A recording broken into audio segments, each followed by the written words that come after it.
So I got into a crazy routine where I started because I started getting into David Goggins like right around September, October of 2020.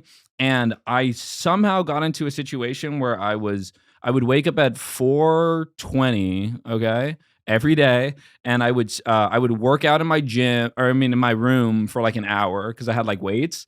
And then after that hour, there was a pool at my mom's condo, and then I would swim 100 laps from 6 to 7. So I would work out from 5 to 6, and then from 6 to 7, I would swim 100 laps. Okay, and the only other person that was in that pool with me at that time was the dude from TMZ, Harvey Levin.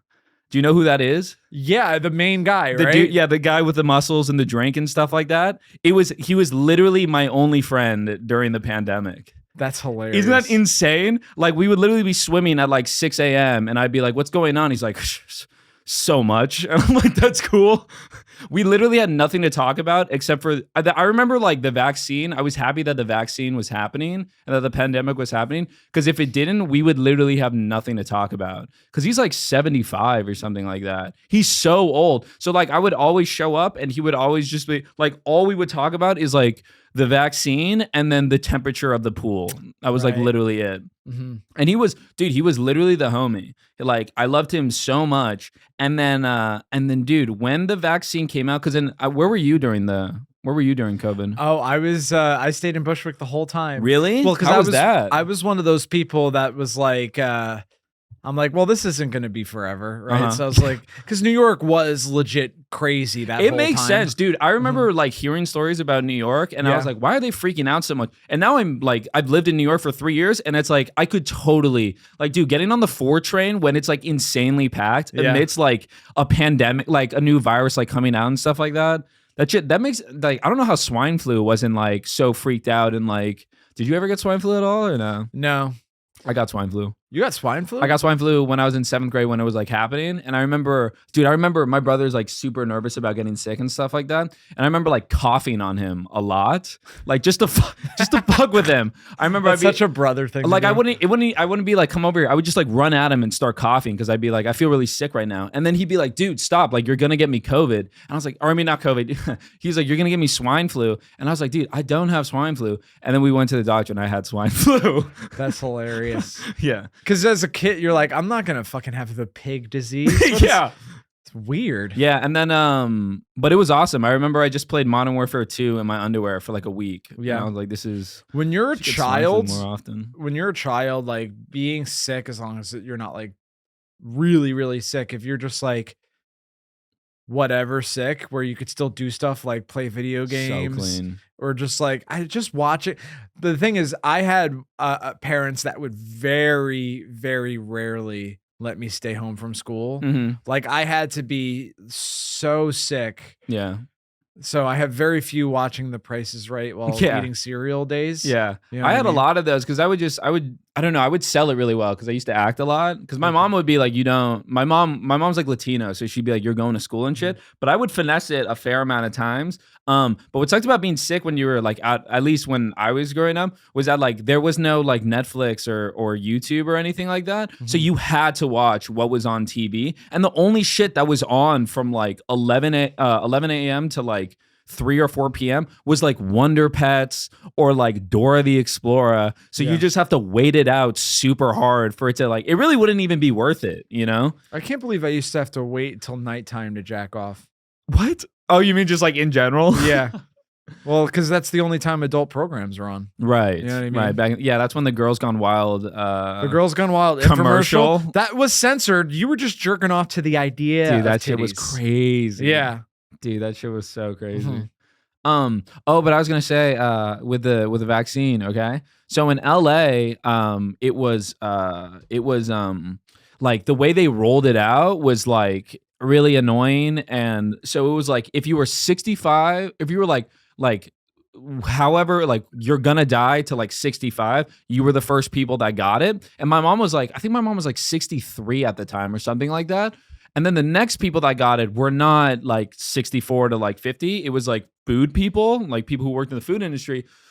So it was like Postmate people could like get it, you know, so like some 19-year-old dude could like get it. And so they started like sending out like like you could just like sign up, and they were like telling you to pose for as like Postmate people, because like they would get a bunch of shipments and then they wouldn't be able to like hand them all out, and apparently they expired. That was like a thing, that like the vaccines would expire, which also didn't like, yeah, so they would expire. So then my mom and I, we like signed up for this like thing, and I remember when Harvey got the vaccine, it was like the biggest deal, because I remember him coming down and he was like, "Hey Brian, guess what?" And I was like, "What's up?" And he's like, "I'm getting the vaccine today." And I remember literally Newsflash, Brian, I'm getting the vaccine today. Yeah, bro. I remember he posted some story about Kawhi that was like really like mean, like while like during that time. And I always want to ask him, I was like, "Bro, why are you hating on my man so much? Like, he's a good guy." But I remember when he told me the vaccine, I like did one of those things where you like high five someone like 5 times, like over and over again. Yeah. I just kept high fiving him. I was like, "Let's fucking go, Harvey." Woo! I was so pumped. I was so happy for him. And he was like, "Yeah, you might not see me around much longer." And I was like, "I hope I don't, bro. Go live your life." I was so pumped. And then maybe like 2 months later, I get this vaccine, right? And we like do it through the system. And so I show up like really like, I can't wait to tell Harvey, he's gonna be so happy. I'm like, "Yo, Harvey, I got the I'm getting the vaccine today." And he literally just looks at me and goes, "How are you getting the vaccine?" And I'm like, cause my mom, we like found this like link, and then he goes, "Can you get me that link?" And I'm like, "What?" And then he goes like this, he goes, "Cause I have a friend that needs one desperately." And I'm like, "Okay." And so he gives me his personal email. All right. Gives me his personal, I know what it is. I'm not going to say what it is, but I know what it is. Gives it to me. And then he leaves. And then I'm like telling my mom, where I'm like, I feel like he's trying to do like a TMZ news story, because that was in the news. It was like people who are like illegally handing out the vaccines. That was in the news during the time. And I'm telling her that, and she's like, "Well, he says he has a friend that needs one desperately." And I'm like, "Dude, he's like 75. Like his friends can get it." Yeah. And also he's Harvey Levin. Like he can get a vaccine if he wants one for one of his boys, So I ended up getting the vaccine, and then it like wiped me out for like 5 days. I only ate Raisin Bran for 5 days. And then I just acted, because I didn't want to tell him, because I like didn't know. So I just acted like it never happened. Right. And then it was never really the same between us. I don't know if he felt that way, but I felt that way. And then like 6 or 7 months later, my friend worked at TMZ, and it was like 4th of July, and I saw him, and I was like, "Yo, man, I got to ask you, like, Harvey like asked me for the link to like this vaccine thing, because he said he had a friend that needed one." I was like, "Is that true, or was it because it was like some TMZ stuff?" And he was like, "Yeah, we were like trying to run a story about that." And I was like, "Let's fucking go!" Yikes. I was bummed, but I was like, dude, like I was psyched that I like outsmarted TMZ a little bit. That was cool. But at the same time, I was like, "Damn, Harvey, like." All that for, you know what I mean? I was like, "Bro, you're gonna throw me under the bus." Or I mean, I was bummed. I mean, the idea that guy is ruthless is not surprising at all. Yeah. What's so funny is that everyone is like, I would tell people I'm like friends with Harvey, or we were just like swim buddies, and everyone would be like, "Dude, that guy's a dick," and I'm like, "No, he's like actually the homie. Like literally, that's my guy right there." And then after this, I was like, "He's still the homie." Yeah. Like, but.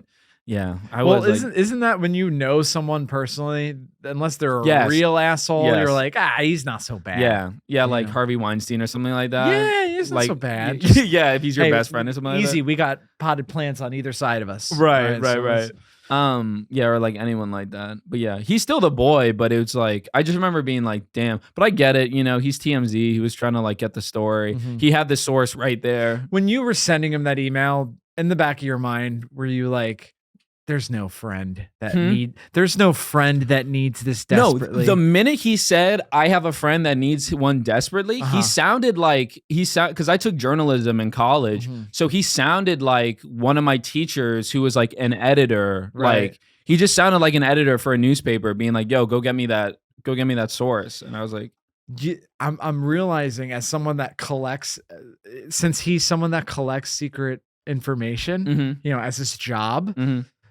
And it's not from like a no disrespect TMZ, but not like from a reputable. We're like propping up TMZ. It's like, no, TMZ is chill. So that line, "I have a friend that needs it desperately," has probably been used before. You know what I mean? Yeah. To very like doctor it in this way or that way, but you I'm just sure plug it in. He seemed a little rusty too, because he like hit a hiccup on it, which like I could see, because it was like, dude, it was like the pandemic, you know what I mean? Like no one was really seeing anyone at all. He was like not really seeing anyone at all, because he was like pretty old.